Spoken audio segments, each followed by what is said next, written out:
Nobody talked about food waste 15 years ago in Denmark, and suddenly, people woke up and people started talking about food waste. People said, well, you can save time, you can save money, and you can also save the planet. So it's a win-win-win situation. It's amazing.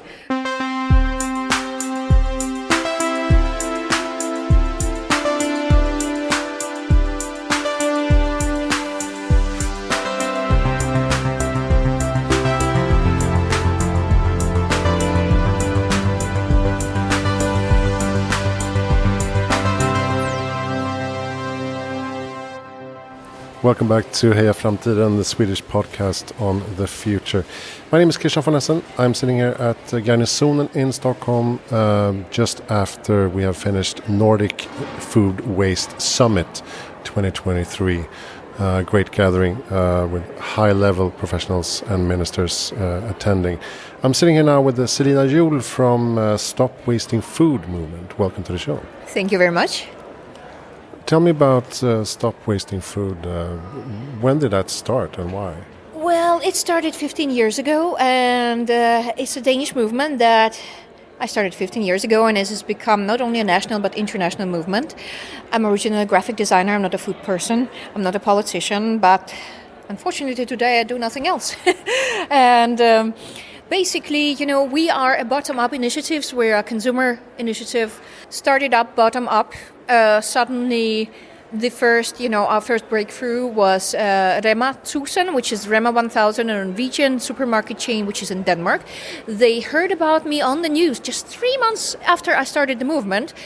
They contacted me and they said, Selina, that's a great idea. So, inspired by you and your movement, we have just cancelled all the bulk discounts in every shop in the entire country in Denmark. And, bulk discounts is buy 3, pay for 2. They kind of seduce people to buy more than they actually need. So this news, oh my God, this news was, it was all over the news. And suddenly, the Minister of Environment called me and the European Commission, United Nations, and suddenly, I was speaking in the Vatican.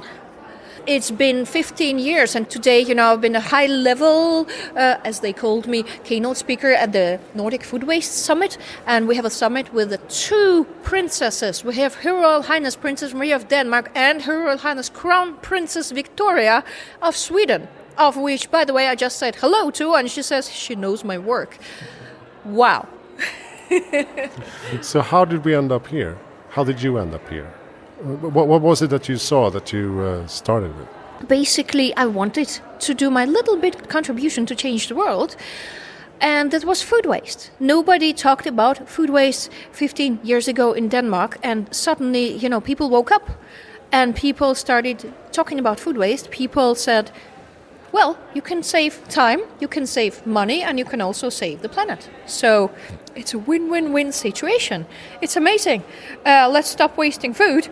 And suddenly the politicians got involved. The governments got involved. The Vatican got involved. And suddenly, I'm speaking here. So it's been one hell of a ride.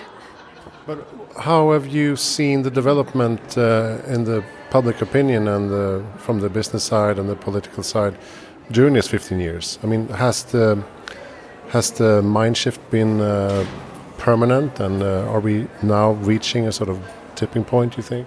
I would say the discussion is really rising up. I mean, our latest Gallup survey by Cantor Public for Stop Wasting Food is actually showing that 94% of the Danish population say that there's much more focus on food waste today than 15 years ago.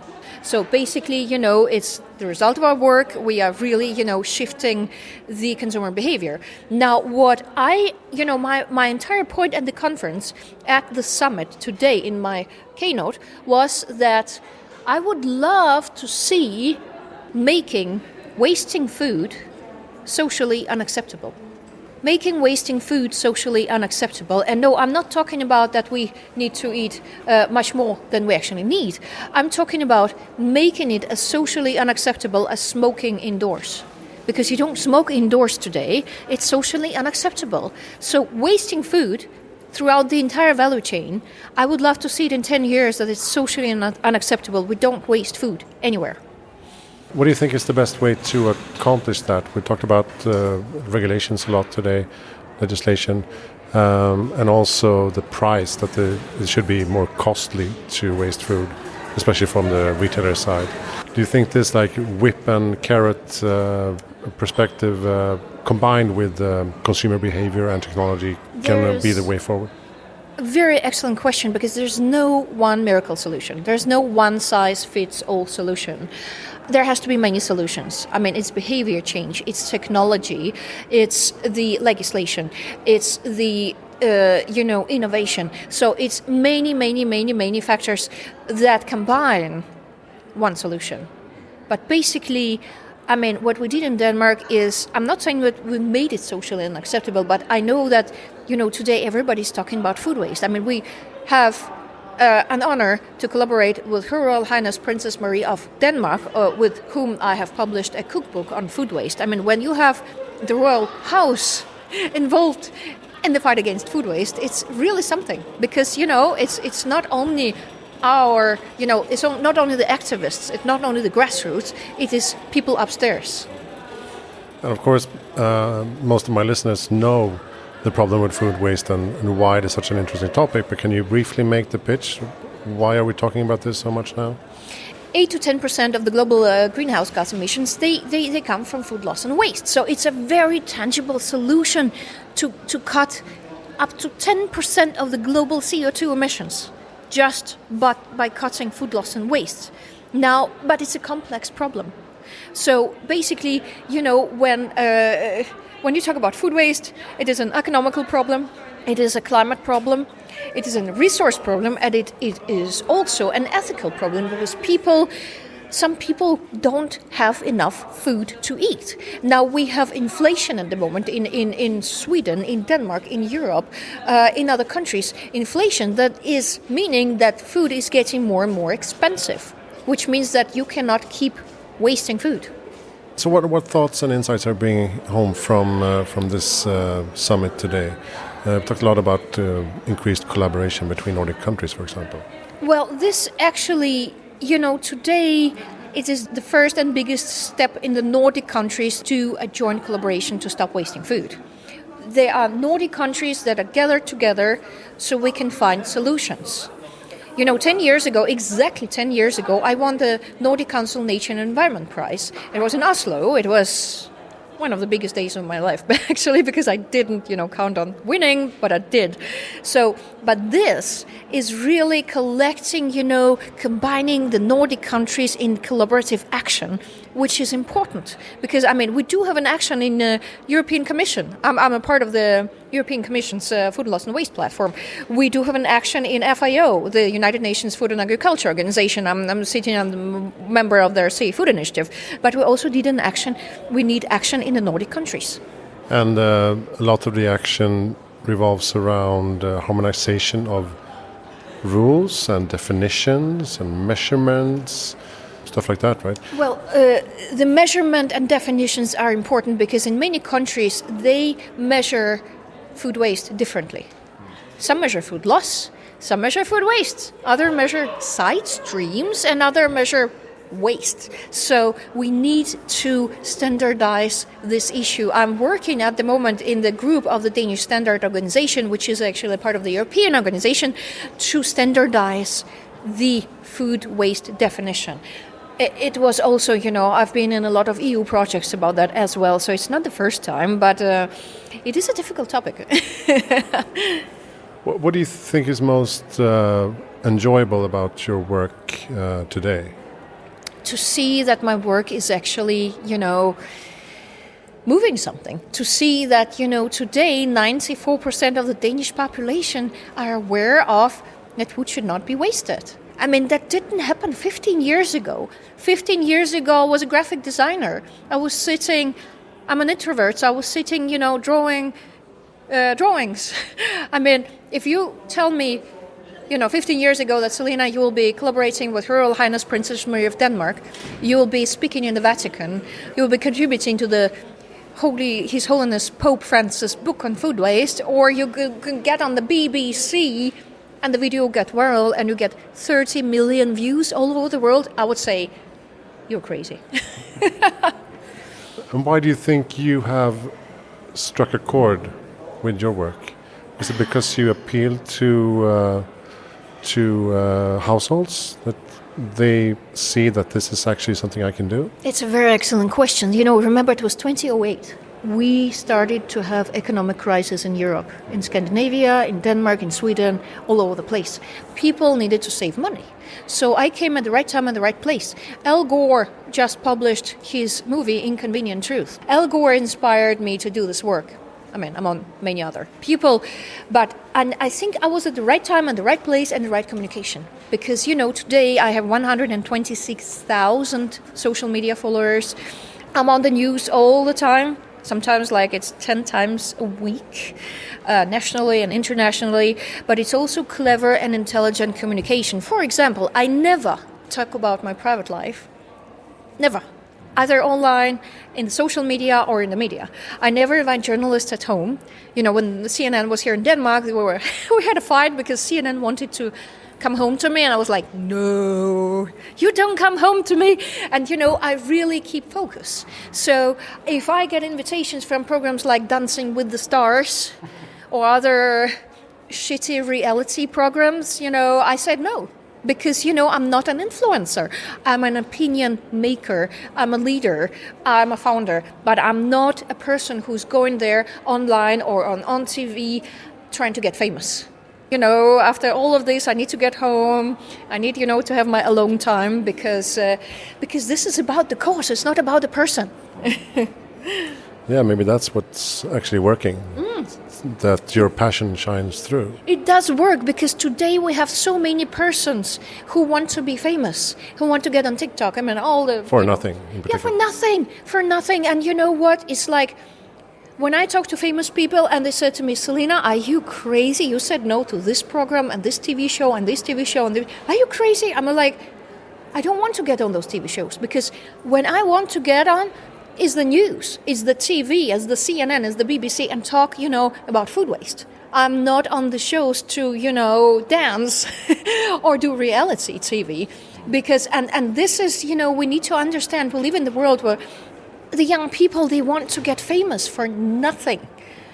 And it's a wrong thing to do. Because you need to, if you're famous, you get to get famous for your work. What you did something for the society, for our planet, for, you know, our future, instead of just, you know, dancing or being a reality TV participant. But if you find your topic, like you did, your purpose, your passion, your mission, then it's not that difficult to become an expert on the topic and become the role model in the area, yeah, right? But it does you picked a very good niche. Yes, but it does require a lot of work. Yeah, of course. A lot of work, because you know what? You know, every time there's published a new food waste report, I read it, because I know that the news are calling me the morning after, and they will say, Selina, what do you think about this and this and this? So I read it, and you know, I've been reading like 400 reports on food waste the last 15 years.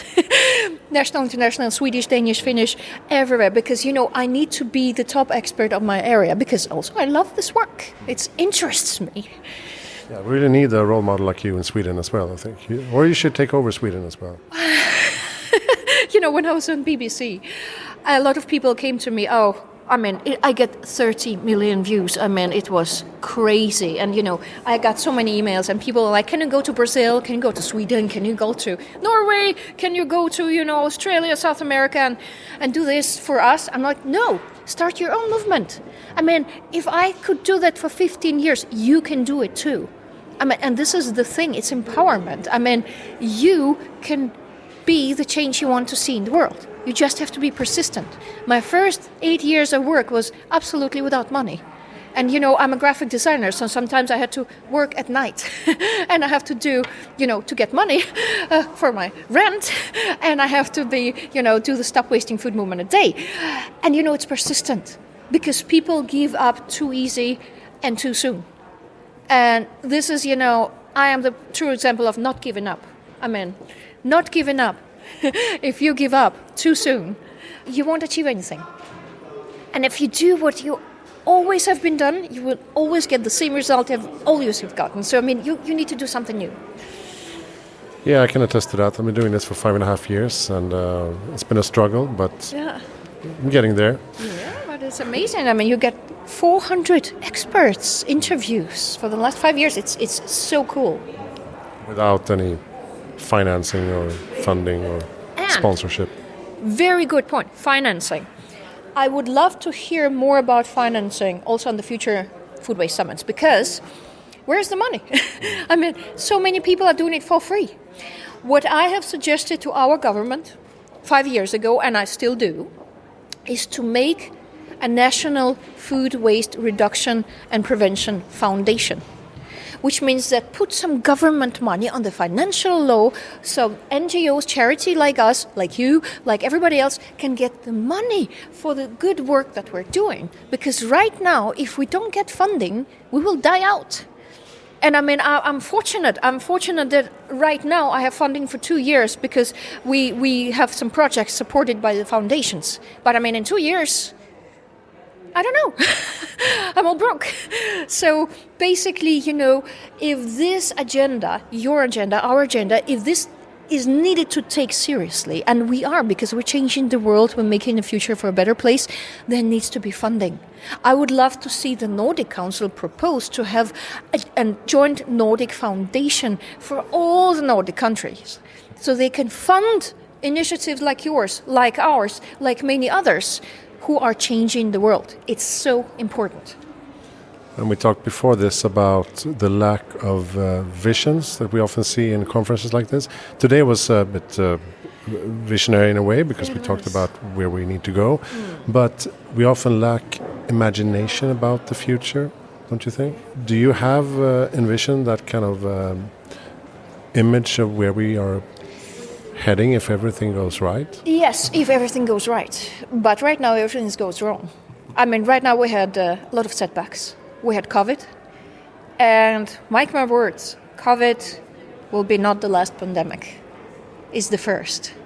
Because climate change contributes to animals migrating to new places, taking their pathogens with them, and they smitten the farmer animals, and the pathogens are mutating, and then they smitten the humans, and the new pandemics arrive.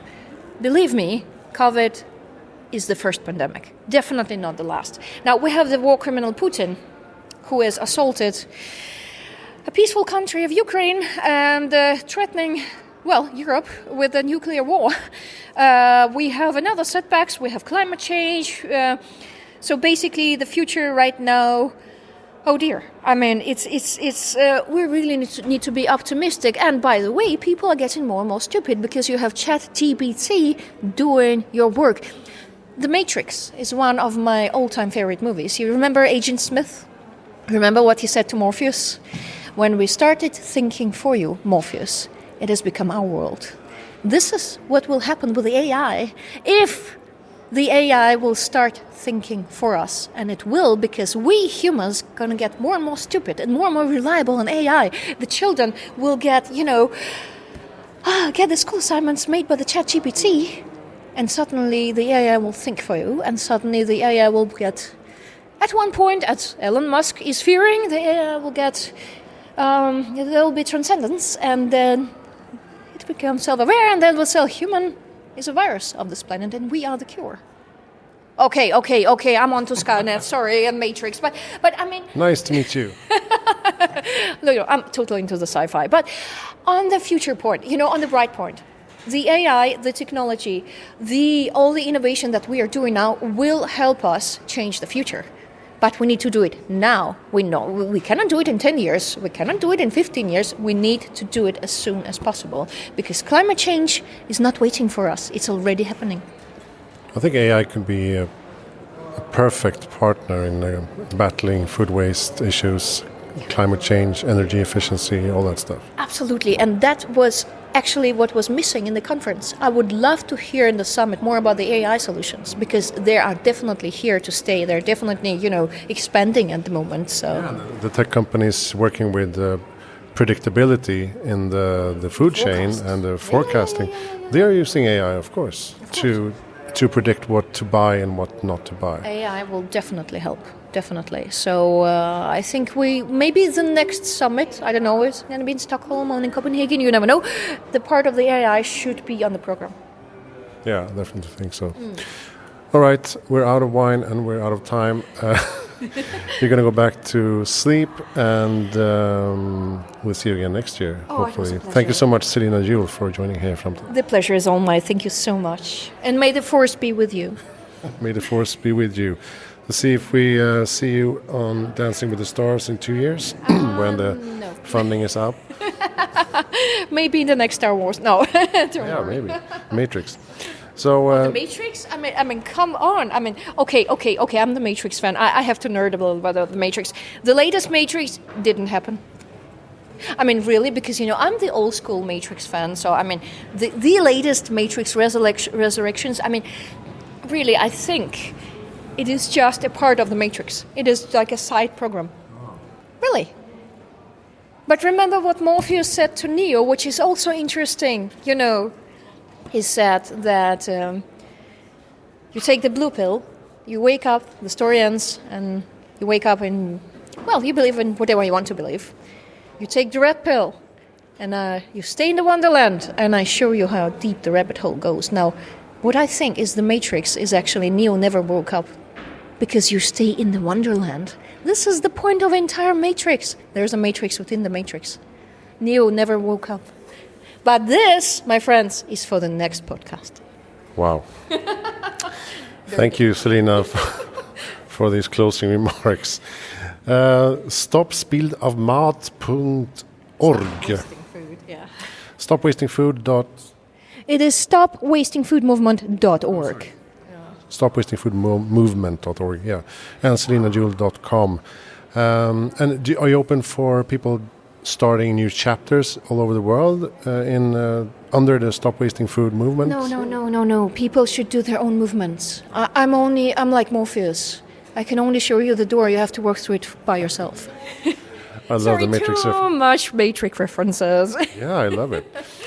All right, my name is Heja Framtiden, recording here from Garnisonen in Stockholm after the Nordic Food Waste Summit 2023. And we hope to see you again next year. Check out hejaframtiden.se for more information about the podcast and my other projects. Thank you so much for listening.